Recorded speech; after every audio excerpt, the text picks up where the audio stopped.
Chapter 30. Defeat of Shiva and other Devas. Om Shri Ganeshaya Namaha.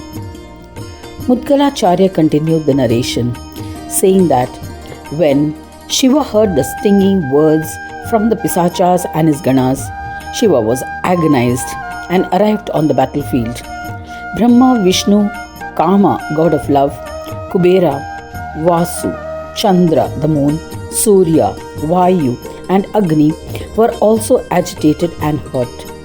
The chiefs of Rudra, who resembled the fire of death, and Bhairava, who was the chief of Bhutas, all joined Shiva and prepared for war. The leader of the Ashtabhairavas, the 8 Bhairavas, Veerabhadra and others joined Shankara, Nandi, Bringi, Pushpadanta, Mahakala offered support. Mahakali and the other goddesses joined the army armed with their weapons. Together with Kartikeya and his manifold army, Shambhu Maheshwara, seated on the bull, eager to battle, marched to where the Daityas stood. Seeing Shankara, who was skilled in warfare, along with his army, armed with different weapons, the Daityas released arrows. This enraged the Devas, who responded by attacking with their weapons and astras. This led to a terrible war between the Devas and Asuras. Both warring sides desired victory. They threw weapons and astras at each other fearlessly, besides shooting sharp arrows which spread darkness all around. The movements of the armies kicked up dust and clouded the atmosphere. In those conditions, it was difficult to distinguish one's allies from one's enemy. The sounds of the bells, conches, drums, and people shouting were horrendous. The neighing of horses, the trumpeting of elephants, and the screeching of chariots made deafening noises. A bitter battle ensued between the Devas and Daityas. They did not think of the consequences of war.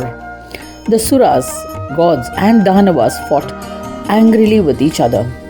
Weapons met weapons, astras hit astras. Some were also wrestling with each other. Intoxicated with a passion to fight, the warriors fought each other in a fierce battle. Some were killed by swords, still others were hacked and harrowed. A massive river of blood flowed, containing flesh from the bodies of the wounded. Bones seen in it looked like floating ducks, and hair floated on it like a moss. Bows looked like snakes, and the floating heads appeared like lotuses. The headless bodies looked like tree trunks. The huge spears looked like floating logs. The umbrellas of chariots looked like turbulent whirlpools.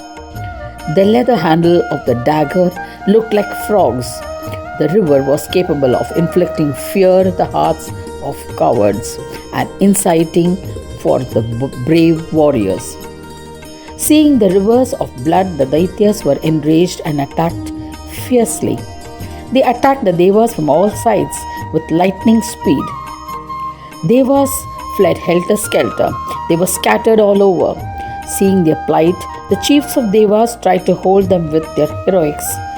Duels then ensued between the Devas and the Danavas. I shall describe some of them. The mighty Namuchi fought Kamadeva. Sambhara attacked Vayu. The warrior Shumba battled with the Devi. Nishumbha fought with Chandra. Virochana with Kartikeya. Kala Bhairava Deva wrestled with Kala Bhairava Danava. Mahishasura fought Kalagni Rudra. Prahlada wrestled with Vishnu. Viparichiti fought with Surya. Andak dared Veerabhadra. The powerful Durbuddhi Asura fought with Agni. The Danava Vishwapriya fought with Brahma. Sundarapriya with Shambhu. Matsara Asura, the king of Daityas, witnessed these duels. Hundreds and thousands of such duels were fought amongst the armies of the Devas and Daityas. There were innumerable such duels. The Devas would retaliate astra attacks with astras. Agni Astra and Vayu Astra were released to counter each other. In that bitter war, the 3 worlds trembled. Both armies suffered immense losses. Massive rivers of blood flowed. For 7 days and nights, this war continued non-stop. The Devas and Daityas relentlessly fought without a break. Shankara and other Devas were enraged. They attacked Astras with counter-Astras and killed many Daityas. They attacked the Daityas with renewed vigor. This resulted in some Daityas becoming unconscious, some were killed, and some were rendered disabled. Daityas were terrified and fled. They were chased by the Devas with their weapons such as Trishula, etc. Sundara Priya and many others fell unconscious. Vishnu and other gods assumed that they were dead. Witnessing these events, Matsara arrived on the battlefield himself. He made a loud noise which made the whole universe tremble. The twang of his bowstring spread terror among the gods. He released an intense shower of arrows on the enemy armies. His arrows were so powerful that they injured many devas. Many were killed and many others were injured. Some of them fell unconscious. When he shot 5 arrows that pierced the heart of Kartikeya, the commander of the army was rendered unconscious. Similarly, Daityendra quickly injured Agni with 7 arrows and Nandi with 10 arrows. They collapsed as a result. He then injured others such as Veerabhadra with 10 arrows, Surya with 8, Chandra with 7, Anila with 9, Kalagni with 8, Mahakali with 10 arrows, Chief of Ganas Bhringi with 5 arrows, Kubera with 10 arrows, and Brahma with 100 arrows. Seeing this valiant display, Vishnu advanced to the battlefield. He released a torrent of 1,000 arrows on the Daitya. He averted them with ease. Angry at this attack, the Asura shot 100 arrows. Struck by those arrows, Vishnu collapsed. Seeing that, Shankara attacked the Daitya with his trident, but it was futile as the Trishula became ineffective after striking him and fell to the ground. Matsara heard a noose at Shankara and trapped him like an animal. He dragged him towards himself. Having captured Shambhu, intoxicated with pride, he said, "O Great One, do you wish to claim that you bestowed me with an incredible boon? You may be capable due to the strength of your karma, efforts. It's through karma alone that I have earned the position of the Lord of this universe. Jagadishwara, your pride is in vain." The Mahadaitya imprisoned all the 3 devas and established himself on the heavenly peak of the Mount Kailash. Matsara earned the respect of all and indulged in the splendor of Kailash. Thus ends the 30th chapter titled Defeat of Shiva and Other Devas in the first Khanda of the Purana Upanishad, Srimad Mudgal Puran, describing the legend of Vakratunda, dedicated to Sri Gajanana. End of chapter 30.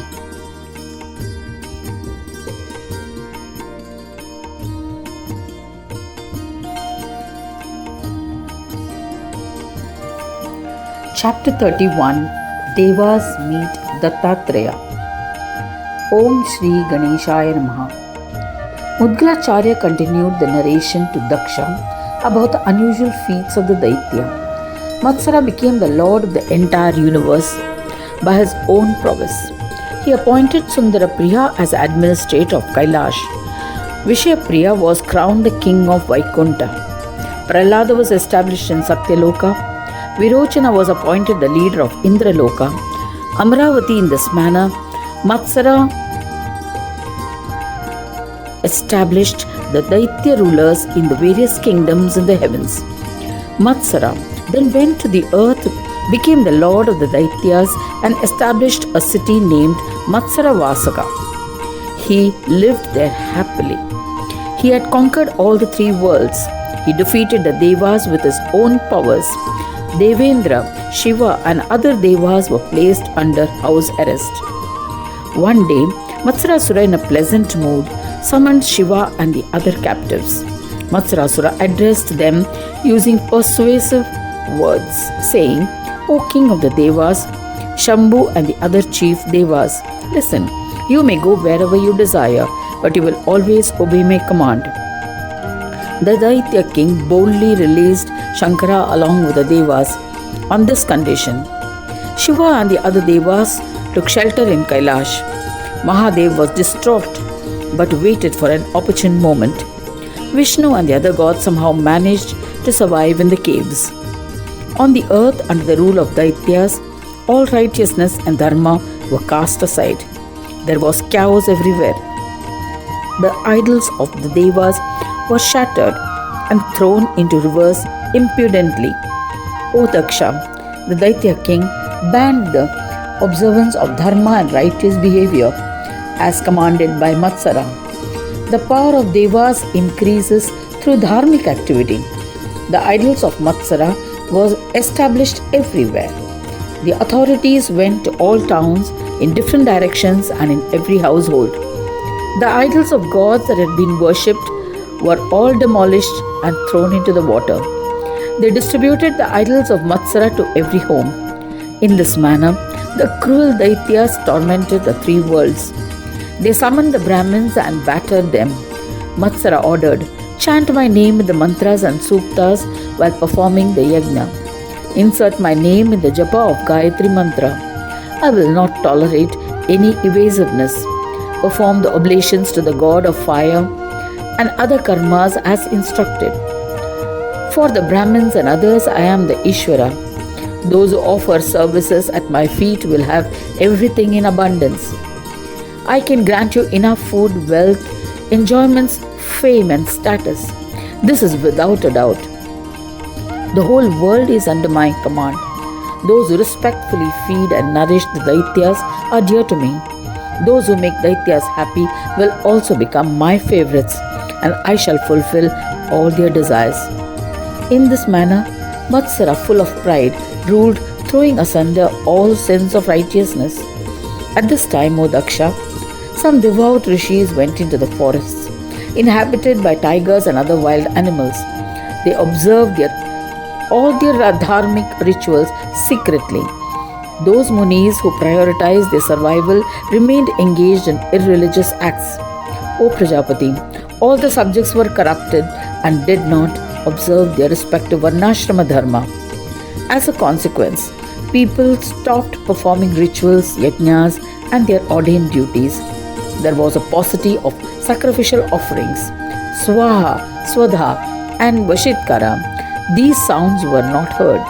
There was a state of intercaste marriages as per the orders of the king among the frightened subjects. Righteousness was rapidly destroyed and sins increasing exponentially. The devas suffered on account of starvation. They pondered over their situation and mused over ways of destroying Matsarasur. Terrified and depleted of self-esteem, they were unable to think of solutions. At the time, a great yogi, Dattatreya, arrived. He was the embodiment of Brahma himself. He had renounced all delusions of duality. He behaved as he willed. He wandered like a pisacha. His appearance was filthy. He fought like a child. He behaved impudently and wandered like a naked child. He was fearless and behaved insanely, but he was a son of Atri and a great devotee of Ganapati. All the devas stood up respectfully on seeing him and bowed to him. They performed his puja as ordained by the scriptures to achieve success. They served him by massaging his feet and offered fruits to eat with great respect. When he had eaten his meals, Shambhu, Vishnu, and the other devas questioned the Mahamuni humbly. Shiva tells Dattatreya, "O Swami, you have relinquished all dualities.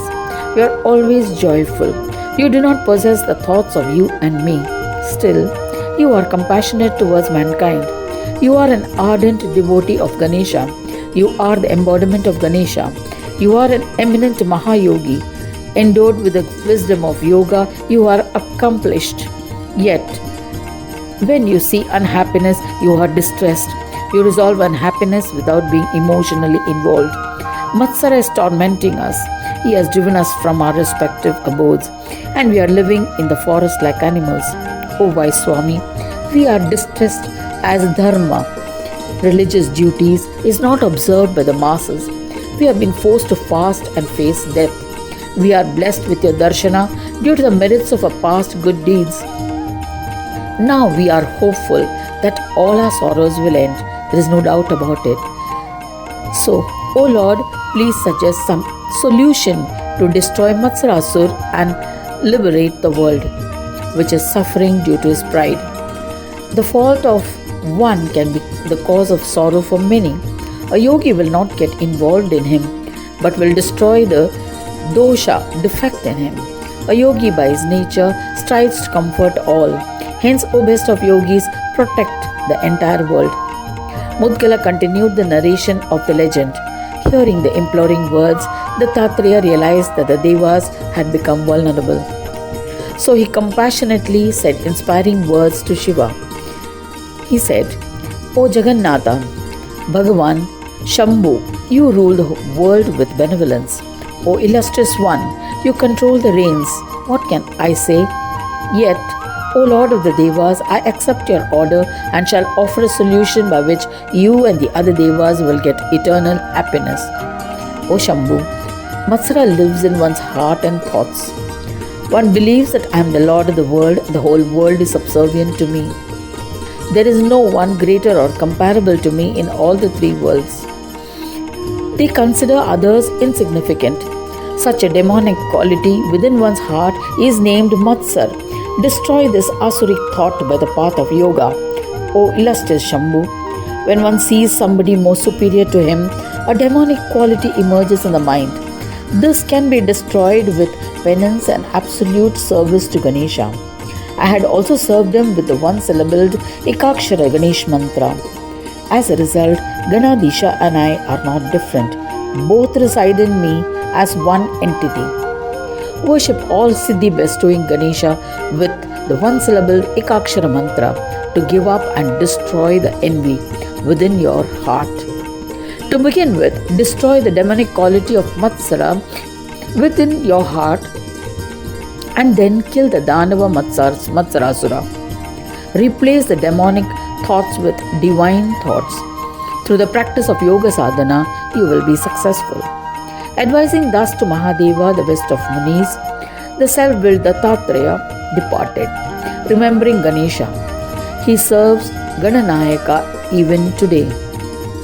Thus ends the 31st chapter titled Devas Meet Dattatreya in the first Khanda of the Purana Upanishad, Srimad Mudgal Puran, describing the legends of Vakratunda, dedicated to Sri Gajanana. End of chapter 31.